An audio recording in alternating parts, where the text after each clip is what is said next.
Señoras,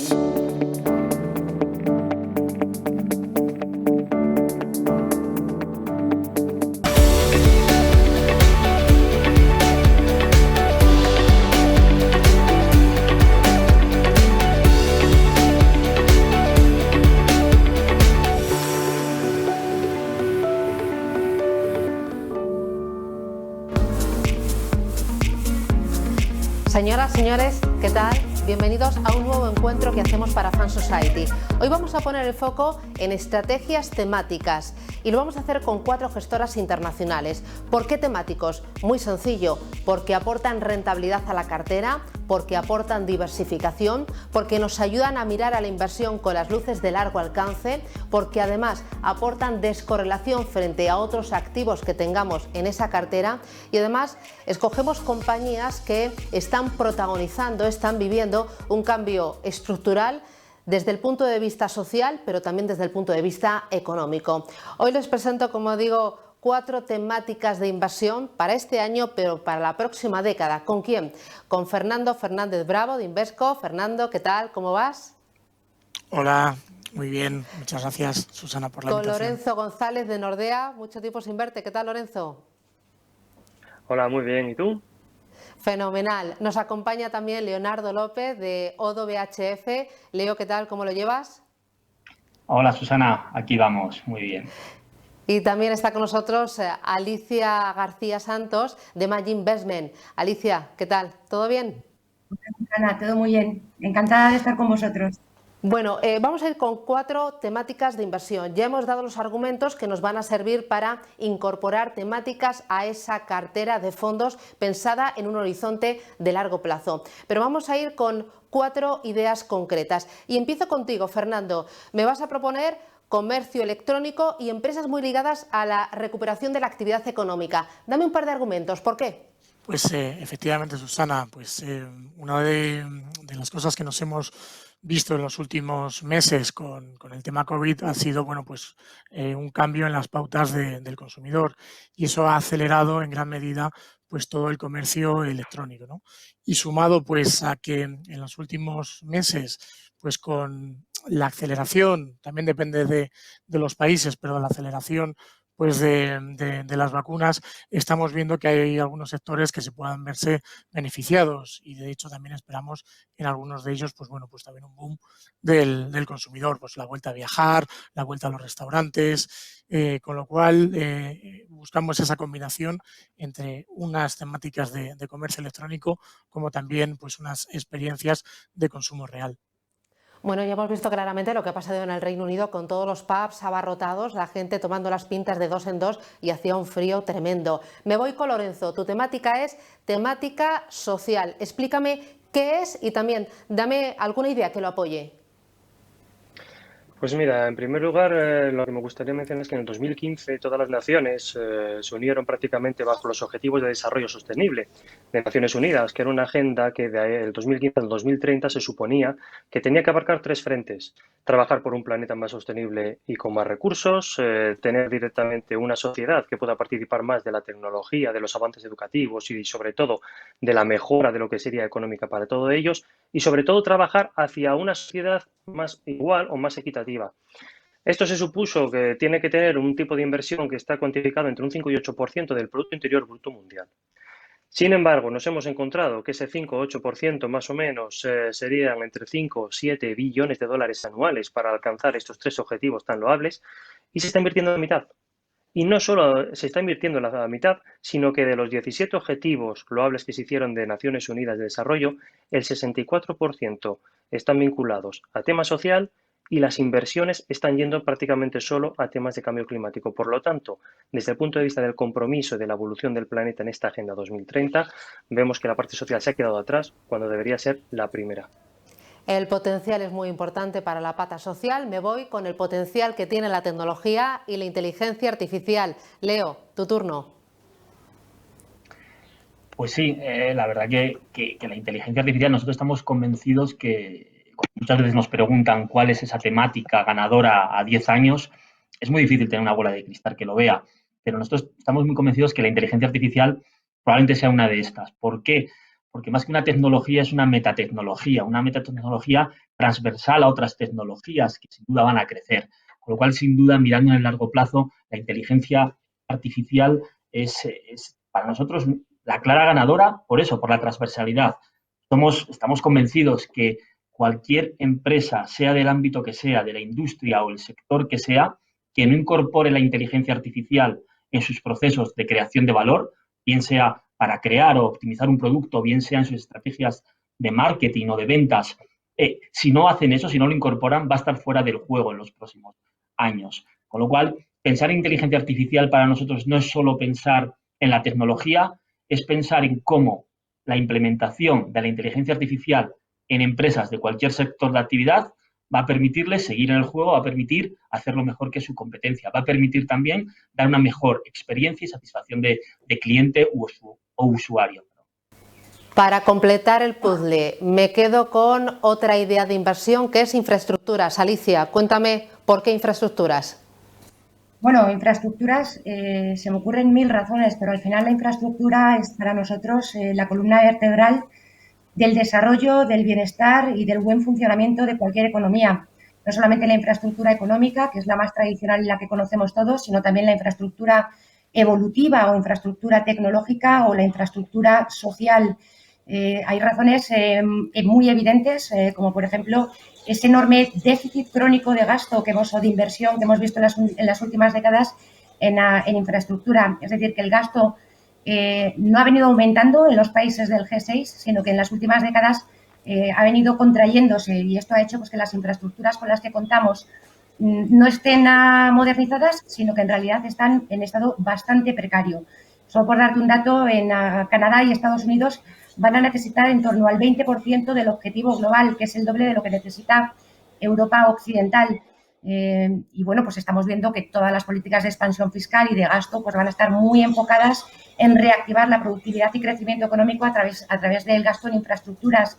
Y luego otra menos evidente quizá para los inversores es que vamos a ver inflación. De hecho, estamos viendo inflación, porque como tú decías, está pues la mitad del mundo confinada y deseando gastar, ir a restaurantes, viajar. Hay problemas en las cadenas de suministro, el precio del petróleo ha subido y eso pues genera mucha inflación. Entonces, las compañías dueñas de estos activos críticos de infraestructura están muy bien posicionadas para beneficiarse de ese aumento de la inflación, porque además cuentan con modelos de negocio que les permite pasar esos aumentos de los precios a sus usuarios. Luego te pregunto por esa cobertura de inflación que me parece muy interesante, pero voy a buscar más argumentos que apoyen estas temáticas y estoy pensando, Lorenzo, cuando hablas de la temática social, que ahora los ciudadanos con el COVID-19 nos hemos vuelto mucho más sensibles con nuestro entorno. A las empresas no las exigimos solamente que nos aporten beneficios y que reparten dividendos, ahora les exigimos que tengan un comportamiento mucho mejor, mucho más responsable con sus empleados, con sus clientes, con sus accionistas, ¿no? Con su entorno también. Esa concienciación es un punto a favor. Nosotros creemos que sí. Es verdad que todos partíamos un poco desde el punto de vista de tener una idea conceptuada o preconcebida sobre las desigualdades sociales que teníamos desde antes de la pandemia. Sin embargo, el COVID-19 ha servido realmente para poner de manifiesto cuáles son los desequilibrios que estamos afrontando, ya no solo en la sociedad en la que vivimos nosotros, sino en todas las sociedades del planeta. Por ejemplo, antes pensábamos que la sanidad era diferente entre países desarrollados o países emergentes, pero hemos visto que entre los propios desarrollados, entre los propios incluso regiones de un mismo país o incluso las mismas ciudades, diferentes ciudades de la misma región de un mismo país, la sanidad es diferente. Hay un desequilibrio muy grande en recursos. Adicionalmente, hemos visto también cómo los empleos no son suficientemente flexibles ni suficientemente productivos, ni tienen, debido a cómo funcionamos como sociedad, esa adaptación necesaria para capear este tipo de temporales abruptos, por llamarlo de alguna manera, o pandemias. Hemos visto cómo las condiciones de los empleados, de los trabajadores, realmente pues no se les permite o no tienen esa formación o esa capacidad para flexibilizar su trabajo, y esto acaba realmente proporcionando o provocando pérdidas de empleo. Y finalmente, vemos que si se deterioran todas las condiciones sociales, no nos quedamos detrás con la educación. En este confinamiento, todos hemos experimentado en nuestras carnes, los que tenemos hijos, cómo realmente la educación no está preparada para que nuestros hijos tengan derecho a ese acceso, a ese derecho fundamental de seguir educándose, de seguir formándose desde casa. En un momento de pandemia no había recursos, no había medios y entonces hay que mejorarlo. Por lo tanto, vemos, cada vez somos más conscientes a raíz de la pandemia de que estas desigualdades sociales tienen que mitigarse. Luego haremos otra rondita también porque me interesa eso de la educación. Yo soy una fan de la educación a través de Internet y creo que las posibilidades son tremendas y las aplicaciones y, bueno, la verdad es que el mundo ha cambiado muy rápidamente en este tiempo. Leonardo, en cuanto a inteligencia artificial, me has dado argumentos de peso, pero ¿algún otro apunte que me ayude a mí a visualizar mejor el por qué la inteligencia artificial es una apuesta de futuro clara y no está sobrevalorada a día de hoy? Bueno, a día de hoy, algoritmos de búsqueda en reconocimientos faciales, reconocimientos de voz, están muy presentes. Son algunas de las utilidades de la inteligencia artificial que están en nuestro día a día, pero las utilidades futuras son enormes y tal vez impensables. Como decía antes, la inteligencia artificial es una revolución silenciosa que va a afectar a cualquier industria o sector. Según Gartner, una consultora americana especializada en tecnología, la inteligencia artificial en el periodo de 18-2025 va a crecer a un ritmo del 23%, cuando el sector tecnológico global lo hará solo a un ritmo del 10%. Por ponerlo en plata, en dinero, eso va a pasar a superar de 1.000 billones de dólares americanos a más de 5.000 billones. Es mucho dinero de creación de valor gracias a la inteligencia artificial. Oye, con la pata de infraestructuras, Alicia, dos dudas. Por una parte, veo positivo que las infraestructuras suelen tener ingresos recurrentes, pero por otra parte, me surge la duda de que suelen ser sectores tremendamente regulados. ¿Qué me dices de este corazón partido? Sí, no, efectivamente. Bueno, hay que saber gestionar todo y elegir muy bien tanto las geografías y las compañías en las que invertimos respecto a los flujos de caja. Efectivamente, estas compañías operan bajo licencias o concesiones de muy largo plazo y en sectores críticos para la sociedad. Esto hace que casi independientemente del momento del ciclo, pues mantengan unos flujos de caja que son bastante estables, casi predecibles y mantener un ritmo de pago de dividendo que es lo que nosotros buscamos a la hora de invertir. Compañías que tengan que paguen ese dividendo y que sean capaces de aumentar ese dividendo a sus accionistas a lo largo del tiempo. Es nuestro objetivo realmente, centrarnos en compañías que pagan y que aumentan el dividendo año tras año. Son compañías que suelen ser muy eficientes porque se embarcan en proyectos eficientes y que generan una caja. Y desde nuestro punto de vista, el dividendo y la evolución del precio en bolsa pues van de la mano. Respecto a si son sectores regulados, efectivamente, son sectores fuertemente regulados porque estamos hablando de sectores críticos para cualquier sociedad. Para el bienestar de todos los ciudadanos. Entonces, es necesario un marco jurídico que nos dé seguridad y de ahí que preferiblemente invirtamos en países desarrollados porque nos da mucha más seguridad jurídica y operativa. Y esto hace que en M&G, pues a la hora de invertir en infraestructuras, pongamos mucho foco en la sostenibilidad. Nos centramos en negocios en transición, que tengan un buen mix, por ejemplo, en caso de energías tradicionales y renovables, para ir asegurándonos de que cumplen con esos objetivos de sostenibilidad y de que no puedan perder las licencias operativas, porque eso es muy peligroso. Fernando, hablabas de comercio electrónico. El comercio electrónico se ha disparado durante la pandemia. No sé si le seguís viendo el mismo potencial para cuando vuelvan a normalidad. No sé qué otros pilares pueden sustentar esta tendencia temática de largo plazo.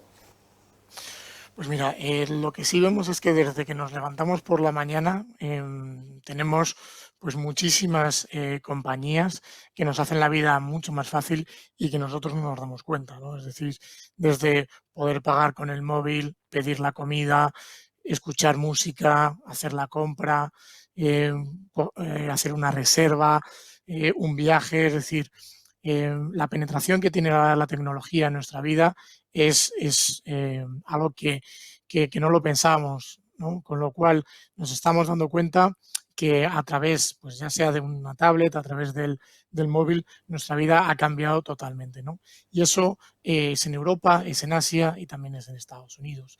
Pero no solamente invertimos en este tipo de temáticas, sino también intentamos ser tácticos y, bueno, pues buscar aquellas oportunidades que podamos invertir de una manera, pues como digo, más táctica. El hecho de que hemos pasado mucho tiempo en nuestra casa, nos hemos dado cuenta de que posiblemente había que pintar una habitación o que había que hacer algún tipo de reforma, pues eso nos estamos también dando cuenta y las compañías de pues tipo Leroy Merlin y en Estados Unidos, como se llaman Lowe's, son tipo de compañías que han crecido una barbaridad. ¿Por qué? Porque estamos invirtiendo en este tipo de gasto al estar mucho más tiempo en casa. Y luego también el hecho de que poco a poco la economía se vaya abriendo, pues también estamos invirtiendo en aquellas compañías, pues primero más de cercanía, pues de restaurantes, de takeaway, de hoteles, pues como digo, más de cercanía, y luego poco a poco, a medida que se vaya pues abriendo la economía, pues iremos abriendo pues un poco el abanico y invertiremos, bueno, pues ya más en viajes, en cruceros, en otros tipos de actividades, pues eso, pues de viajes más a largo plazo. Bueno, me lo has puesto en bandeja al hablar del Leroy Merlin. Os voy a pedir para centrar un poco el tiro y ponerle carita a esas temáticas de inversión, una compañía de las que estén incluidas en esa temática, para comprender un poquito más los argumentos, las tendencias y las expectativas. Leo, algo muy relacionado con la inteligencia artificial. Dame un nombre. Bueno, seguro que todos pensamos en Netflix cuando encendemos la tele y nos dice qué serie ver esta noche y aciertan sus gustos, Spotify con la música. Hemos hablado mucho de este tipo de compañías, ¿verdad? Y hoy me gustaría hablaros de un sector que yo no soy particularmente usuario, pero yo creo que todos aquellos que tenemos hijos lo estamos viendo a día de hoy, que es el sector de los videojuegos o las compañías de videojuegos. Creemos que es clave. Hay aquí una compañía americana que se llama Activision, que es la productora o la distribuidora de un juego que se llama Call of Duty, que ha crecido mucho. ¿Por qué utiliza la inteligencia artificial el sector de los videojuegos? Pues por dos cosas: para ofrecer experiencias mejoradas como jugador a esas personas que juegan y ofrecer soluciones más activas y que se adapten al movimiento y permitir la interacción con otros jugadores en cualquier parte del planeta. La industria de los videojuegos está creciendo un crecimiento brutal, a un ritmo de un 15% al año, gracias a dos factores principales. Por un lado, que se puede jugar desde el móvil a día de hoy, ya no solo se juega desde un PC o desde una consola. Y segundo, al modelo free to play. O sea, se baja el juego gratis a día de hoy, no se paga. Y eso, los que tenemos hijos, lo vemos como te piden el móvil, te descargan un juego, pero no se paga por ello. Eso ha permitido esa explosión de una audiencia tremenda. El CEO de esta compañía, Activision, reclama tener 400 millones de usuarios en 190 países en el mundo. Y tiene el objetivo de llegar a los 1.000 millones, es multiplicar por 3, gracias a estas dos características: jugar en el móvil y el modelo free to play. Para hacernos una idea, Netflix tiene menos de 400 millones de suscriptores. Apoyo totalmente la idea, porque el otro día, realizando un trabajo con mi hijo, leíamos que 3.000 millones de personas en el mundo juegan habitualmente a videojuegos y el 50% de esas 3.000 millones de personas tienen más de 45 años. Tremendo, yo me quedé impresionada. Me voy con infraestructuras. Una compañía, Alicia. Pues mira, me viene a la mente una con la que estamos todos muy familiarizados y que además es una de las favoritas de nuestro gestor de infraestructuras, que es Ferrovial. Bueno, sabemos todos que es uno de los principales operadores mundiales en transporte, tiene una cartera de aeropuertos muy potente, incluyendo el aeropuerto más grande de Londres, que es Heathrow, y también tiene una cartera de autopistas de peaje enorme en Europa y en Norteamérica, algo que posiblemente no todos conocíamos. Tener esta red de autopistas y de aeropuertos suponen una fuerte barrera de entrada para otros competidores, y son activos que tienen una vida útil casi de por vida. Entonces, Ferrovial es propietario de la autopista 407 en Toronto, tiene una concesión de 100 años. 100 años para nosotros es para siempre, ¿no? Esto significa que Ferrovial va a tener unos flujos de caja relativamente estables durante 100 años. pero además esos flujos van a ir subiendo en línea con los precios a lo largo del tiempo. Es decir, que los contratos subyacentes garantizan una protección frente a la inflación, como decíamos al principio. Por otra parte, Ferrovial ha sabido añadir valor a un sector muy aburrido como el de las autopistas. Ferrovial ofrece carriles con facturación automática a los usuarios, ofrece carriles con diferentes tarifas en función del tráfico. Es decir, se ha enfocado en una gestión del tráfico muy, muy eficiente en beneficio también de los usuarios. Y es una de nuestras acciones preferidas. Pues tenemos ahí ese nombre propio. Me voy con Fernando, también un nombre propio que tengáis en esa estrategia y que me ayude a mí a visualizar esa tendencia de largo recorrido.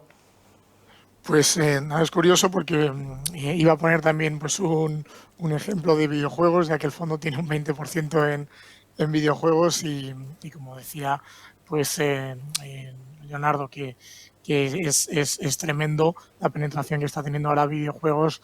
No nos podemos hacer una idea, pero es que en Estados Unidos hay más gente ya que ve un partido pues de gente, de jugadores en videojuegos que de la NBA, es decir, que es algo tremendo, ¿no? Pero bueno, por poner otro ejemplo, pondría Walt Disney. Walt Disney es claramente una compañía que la tenemos por los dos motivos, es decir, una parte pues por su negocio pues de streaming, como puede ser bueno pues dentro de una compañía pues parecida a Netflix que también tenemos, pues lógicamente que te puedes descargar pues sus películas, sus series y que lo puedes ver lógicamente desde casa, y una parte que también estamos invirtiendo en su negocio, que es el parque de atracciones, Euro Disney. Es decir, esta apertura también creemos que va a ser muy positivo para ellos, ¿no? Con lo cual nos encanta un poco el binomio de esta compañía, tanto por lo que es su negocio en streaming como la parte pues bueno pues más de apertura de la economía. Bueno, por apoyar el tema de los videojuegos, también leía que la industria del cine y la industria del videojuego genera más negocio a día de hoy que la industria del cine y de la música juntos. Es bárbaro. Yo lo vivo como leo también en casa. Me voy contigo, Lorenzo, un nombre propio, una compañía. Pues mira, yo voy a pediros un ejercicio de extrapolación y vamos a pensar en China. En China realmente pues lo que tienen es una zona rural donde viven cerca de 576 millones de personas que realmente tienen problemas para ir al médico, porque no suelen tener centros médicos, tienen que desplazarse a la ciudad grande que tienen más cercana, que en muchos casos significa ir con unos medios muy precarios, un viaje de varios días hasta llegar allí para una simple consulta. Pues bien, Ping and Good Doctor es una compañía, una subsidiaria de Philips, que realmente lo que proporciona es un tipo de software para hacer consulta online con las personas que lo necesiten. Ofrece un robusto software que al final te permite tratar 22 tipos de consultas diferentes. Sobre esa base de clientes ya tiene más de 316 millones de usuarios finales de las zonas rurales de China. Y al final lo que estás consiguiendo es un beneficio muy amplio en primer lugar, porque esa gente, el 70% de la gente que va a una consulta suele ser por un tema fácilmente solventable a distancia. No requiere que te desplaces a un hospital ni a un centro médico, te lo pueden solventar con esa consulta. Y un 70% de las consultas, estamos hablando de que si al día hacen 730.000 consultas a través de esta aplicación en las zonas rurales de China, pues el 70% significa que no se tienen que desplazar y significa que alivias presión hospitalaria para los hospitales. Os podéis imaginar entonces liberar recursos y el gobierno chino está tremendamente interesado en desarrollar esta infraestructura a través de esta compañía para aliviar la presión hospitalaria en un momento como actual y de cara a futuro y dar un mejor bienestar y un mejor futuro a lo que serían sus propios ciudadanos. Por eso, Ping and Doctor creemos que es una compañía que tiene un potencial en China y fuera de China muy importante. Bueno, tenemos argumentos, tenemos 4 temáticas, son la verdad que muy amplias. A mí me gustaría de forma muy rapidita que me dibujarais las subtemáticas que hay dentro de estas 4 grandes ideas. Alicia, infraestructuras, yo estoy pensando en autopistas, en energías renovables, en la nube, ¿qué engloba? Efectivamente, no, hay un gran abanico de subtemáticas dentro de infraestructuras. Evidentemente, la agenda de infraestructura en términos de inversión se va a centrar en energías limpias y renovables, en energía solar, parques eólicos, tanto en la producción de energía como en la gestión de esa energía, en el desarrollo de ciudades más inteligentes, con transportes más eficientes y menos contaminantes, en la sostenibilidad de la gestión del agua, que el agua es un bien preciado, que no es que haya millones de personas que no tienen agua potable, es que hay millones de personas que no tienen agua. en la gestión de desperdicios, en la conectividad, las torres de datos, ciberseguridad, satélite, infraestructura de pagos tecnológico, en fin, infraestructura social como es compañías dueñas de hospitales, de residencias de estudiantes, temas de seguridad, de cárceles privadas que las hay en este mundo. Es decir, el mundo de las infraestructuras ofrece un abanico enorme de subtemáticas.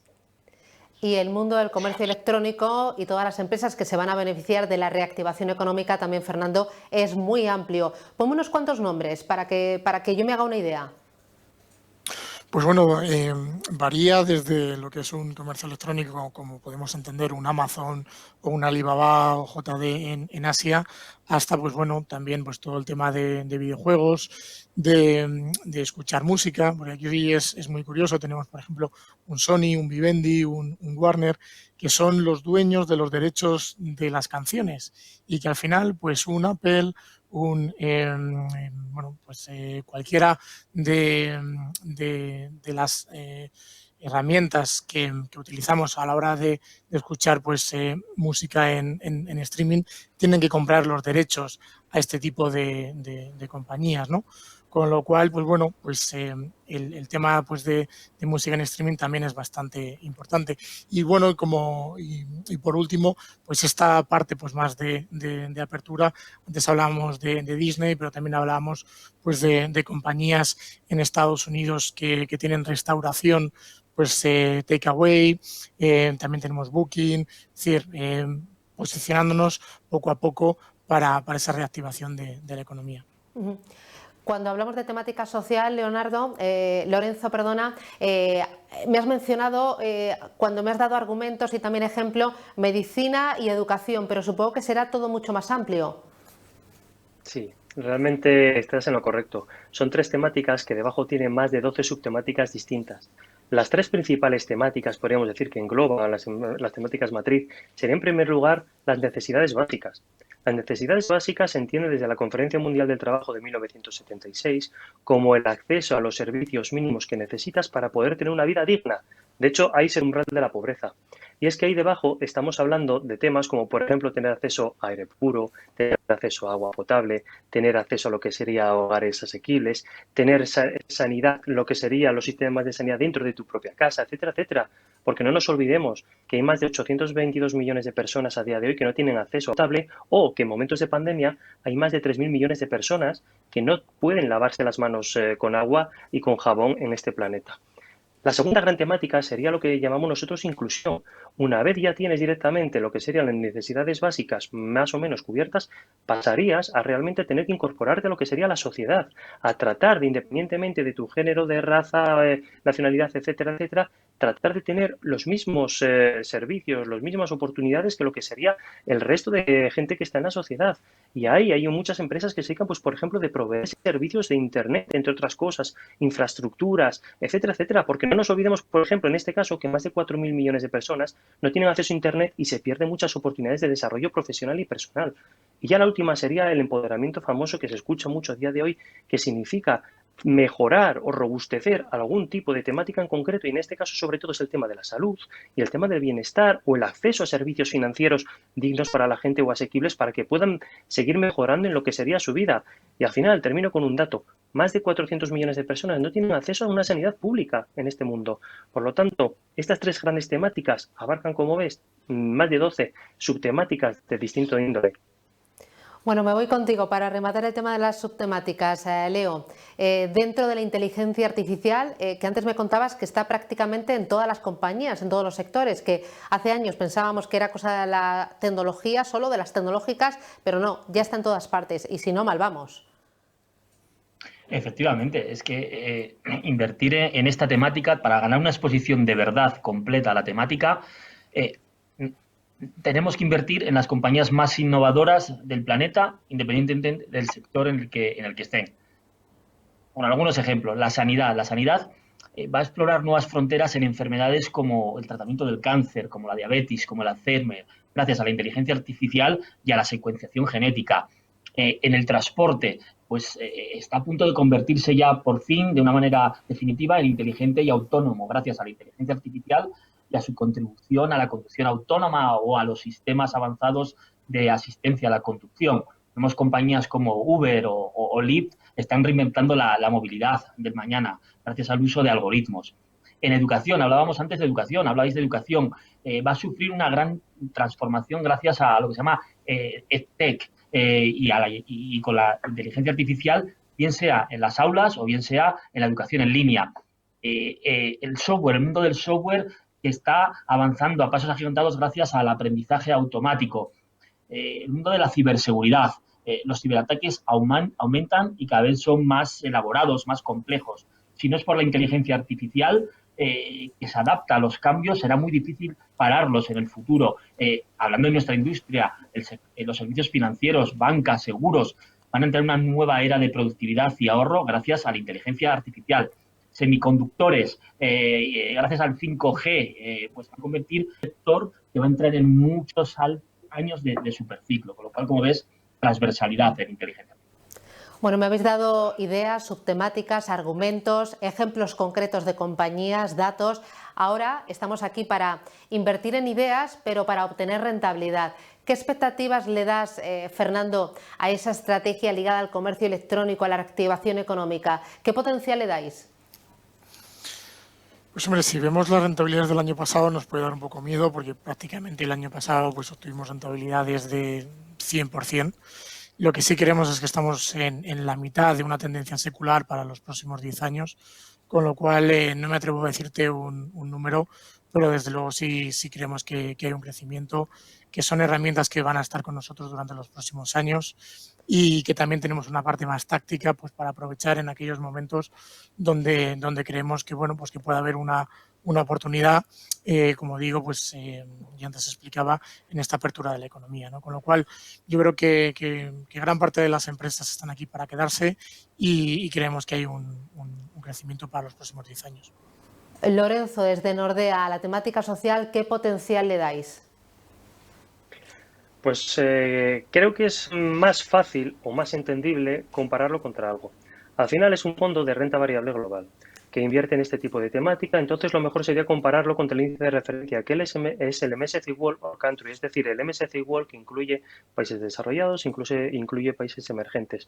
¿Por qué digo esto? Porque al final esta temática se trata de comparar el renta variable con la evolución que puede fluctuar de los índices de renta variable en los mercados altistas y bajistas. Así creemos que aprovechando esta tendencia tan interesante se puede sacar un extra de rentabilidad con una volatilidad ligeramente inferior que el que tendría cualquier inversor que quiere realmente apostar por este tipo de activo. Leo, cuando pensamos en inteligencia artificial, si miramos al retrovisor, es difícil volver a repetir los éxitos del pasado. No sé qué potencial le dais. Bueno, obviamente no tenemos la bola de cristal para verlo, sin duda, pero como he comentado, la inteligencia artificial es la disrupción más importante que ha vivido la economía global probablemente en su historia. Y solo estamos en las primeras fases de esta disrupción. Invertir en empresas que crearán valor económico a través de la inteligencia artificial, que van a aportar una ventaja competitiva gracias a ella, creemos que sin duda es la mejor manera de batir significantemente a las bolsas globales. Nosotros nuevamente, como decía Lorenzo, compararnos contra algo tiene mucho sentido. Nuestro fondo de inteligencia artificial, la inteligencia artificial en general, queremos batir al MSCI World, en nuestro caso Developed Countries, porque todavía una temática muy de países desarrollados, pues desde la creación del fondo, el fondo ha hecho algo así como un 80% desde hace 2 años y medio, batiendo al MSCI World en más de 1.800 puntos básicos. Esto, si lo anualizamos, es una rentabilidad superior al 20%, que por otro lado encaja mucho con el crecimiento de la temática que os comentaba antes, que esta consultora americana Gartner establecía en el periodo 2018-2025, que es un anual del 23%. Muy bien, y me queda, hablando de expectativas, potencial para la temática de infraestructuras. Alicia. Bueno, pues como no podía ser de otra manera, nosotros también somos bastante positivos para el medio y para el largo plazo. Yo creo que, como apuntaba Fernando, pues la clave va a estar en la reapertura de esas economías y en esa vuelta a la normalidad. El año ha empezado bien, el fondo lleva en torno a casi un 9%. Y bueno, pues a medida que veamos una mejora de resultados de sectores como el transporte aéreo, que ha sido severamente castigado el año pasado, pero bueno, en otros sectores, a los proyectos de energías renovables que van a recibir muchísimo dinero de los sectores públicos, el negocio de torres de almacenamiento de datos, que está en pleno crecimiento. Entonces, evidentemente, la clave va a estar en alcanzar esa movilidad, que es la normalidad. Y la pauta pues la va a marcar la vacuna, la velocidad, ¿no?, de vacunación. Pero, sinceramente, es una temática que para la próxima década o décadas tiene mucho recorrido. Y no solamente en términos de capitalización, sino algo que también es muy importante para nosotros, es el pago de dividendos. Y nosotros, que nos comparamos también con el MSCI World, tenemos proyectado un pago de dividendo de en torno al 3,63 para los próximos 12 meses, comparado con un 1,93 proyectado para el MSCI. Os voy a pedir enseguida el nombre de cada una de estas temáticas, estrategias que tenéis en vuestras casas, pero antes, ¿cómo aplicáis el enfoque ESG en estas temáticas concretas? Leo. Bueno, nosotros a nivel casa, la integración del ESG es un proceso de 3 pasos de manera sistemática, que son exclusiones, integración y lo que dice ownership. Desde el punto de vista de las exclusiones, a nivel casa, pues excluimos compañías que no cumplen con determinadas normas, el Global Compact de las Naciones Unidas, con el carbón o armas controvertidas. Luego excluimos también sectores como puede ser el tabaco, las armas nucleares, el ocio para adultos, pesticidas, este tipo de cosas las excluimos también. El segundo paso, el de la integración, tenemos un modelo interno que da un rating a todas las compañías que miramos del 1 al 5. 1, la compañía más pobre en el rating ESG, 5, la más rica. Cubrimos 900 compañías, es un modelo en casa y con la ayuda de MSCI también. Y esto va a tener impacto en la construcción de las carteras, tanto de renta variable como de renta fija. Y por último, el tercer paso es el Active Ownership, ese diálogo regular y constante con las compañías respecto a temas ESG. Y entramos en engagement con esas compañías con un rating más pobre, un rating de 1 o 2, vamos a intentar hablar con ellas para que intenten mejorar. Que no hay mejoras en un periodo de 18 o 24 meses, vamos a desinvertir. En el fondo de inteligencia artificial que estábamos comentando, pues este es el proceso que hacemos al fin y al cabo, scoring y integración. Muy bien, me voy con el fondo de infraestructuras. ¿Ahí cómo aplicáis en M&G Investment ese enfoque ESG? Bueno, pues evidentemente los sectores más calientes, ¿no?, por decirlo de alguna forma, alcohol, tabaco, entretenimiento, todo esto queda fuera del universo natural de inversión porque no tiene nada que ver con infraestructuras. Después lo que hacemos es excluir determinadas compañías cuyo nivel de ingresos por encima del 30% vienen tanto de la energía nuclear o del carbón. Posteriormente tenemos, o adicionalmente tenemos, 2 proveedores externos que son Ethics y que son MSCI, que hacen un scoring y dan un rating a cada una de las compañías que tenemos en cartera sobre su alineación y compromiso con los principios del Pacto Mundial de Naciones Unidas, ¿no? Si alguna de las compañías tiene un rating negativo, lo evaluamos internamente, tenemos un comité interno especializado y ahí iniciamos un proceso de engagement, ¿no?, con la compañía para ver qué medidas se van a tomar para paliar esta situación, corregir esta situación. Y esto es algo que hacemos o que corremos en la cartera cada 3 meses. No es algo que se hace una vez, que queda estático y que no volvemos a repetir. Y de hecho, acabamos de recibir uno de los reconocimientos más rigurosos, que es el Towards Sustainability de FEDELFIN, que es un reconocimiento externo, ¿no?, a este compromiso. Pues enhorabuena por ese reconocimiento. Me voy con Invesco. Desde tu casa, Fernando, ¿cómo aplicáis ese enfoque a las carteras ESG? Bueno, yo creo que pues como muchos de mis compañeros, pues somos firmantes de los principios de la ONU. También, pues por otro lado, acabamos de firmar pues Net Zero Emissions, es decir, bueno, pues para el año 2050 pues reducir pues tus emisiones de CO2, y luego también que las inversiones que tengas para el año 2050 pues a su vez pues también tengan una reducción considerable de las emisiones, ¿no? Con lo cual lo hacemos de manera global tanto para Invesco y de una manera pues más pragmática a la hora de gestionar pues todo lo que es el modelo de voting, el modelo de engagement, lo que es toda la integración. Tenemos una plataforma desde el año 2014 en la que votamos en todas las compañías en las que estamos invertidos, las que también, pues lógicamente hacemos engagement, y luego, pues por otro lado, pues el hecho de ser firmantes de las Naciones Unidas, pues nos hace excluir pues gran parte de los sectores que son, bueno, pues más controvertidos. Y Lorenzo, en esta temática social el enfoque ESG está muy marcado.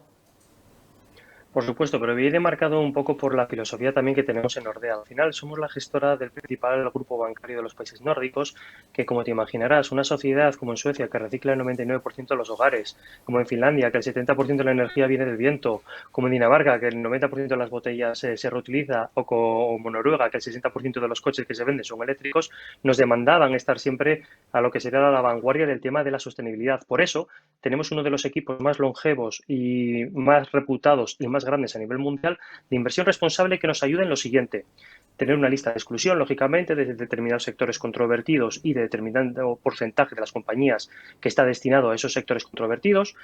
Analizamos todas las normas internacionales como derechos humanos, etcétera, etcétera, para todas las compañías en cartera. Integramos desde el punto de vista de riesgos y de valoración los criterios ESG para tener una visión 360 de la compañía, y somos muy activos a la hora del compromiso de ayudar a las empresas, en el famoso engagement que dicen en inglés, de ayudar a las empresas a mejorar, y sobre todo a través del voto activo también sería una fuente adicional de ayudarla. Todo esto lo usamos con información interna, con información externa de ONGs, de visitas de campo, etcétera, etcétera, que nos ayuda a estar en la excelencia en este fondo y en el resto de la gama de Nordea.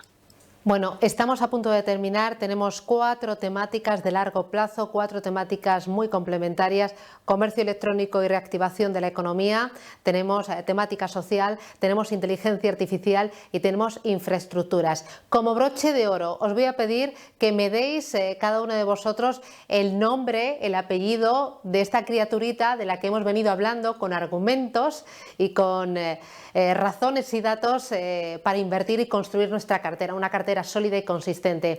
Alicia, la criaturita, ¿cómo se llama? Preséntamela. Bien, el fondo de M&G que invierte en infraestructuras es el M&G Global Listed Infrastructure Fund. Es una cartera de renta variable global, son unas 50 compañías globales que operan en esos sectores críticos para el desarrollo de toda sociedad, no solamente en infraestructura tradicional económica, sino también social y tecnológica. Son compañías bien asentadas, dueñas de activos críticos y que generan un dividendo mayor de lo que genera la media del mercado. Me voy con Invesco, con Fernando. Pues mira, en nuestro caso se llama Invesco Global Consumer Trends, y por decirte 2 cositas más, es un 70% de consumo electrónico a largo plazo y un 30% pues esa parte pues de reapertura de la economía. Muy bien, me voy con Lorenzo, tu turno. El fondo se llama Nordea 1 Global Social and Empowerment Fund. Una idea única, renta variable, para capitalizar la creciente tendencia de la inversión social que vendrá en los años venideros. Bueno, fenomenal. Y me queda, Leo, el nombre de tu criaturita. Pues un nombre poco original, Odo BHF Artificial Intelligence. Un producto único en cuanto a su concepción, creo yo, porque utiliza la propia inteligencia artificial para invertir en la inteligencia artificial. Bueno, pues hemos puesto sobre la mesa temáticas, hemos puesto ideas de largo plazo y sobre todo muchos argumentos y mucho contenido de calidad. Ha sido un auténtico placer. Fernando Fernández Bravo desde Invesco, Lorenzo González desde Nordea, Leo López desde Odo BHF y Alicia García Santos desde M&G Investment. Un placer, muchísimas gracias a los 4 y hasta la próxima. Hasta pronto. Muchas gracias. Hasta luego. Adiós. Chao.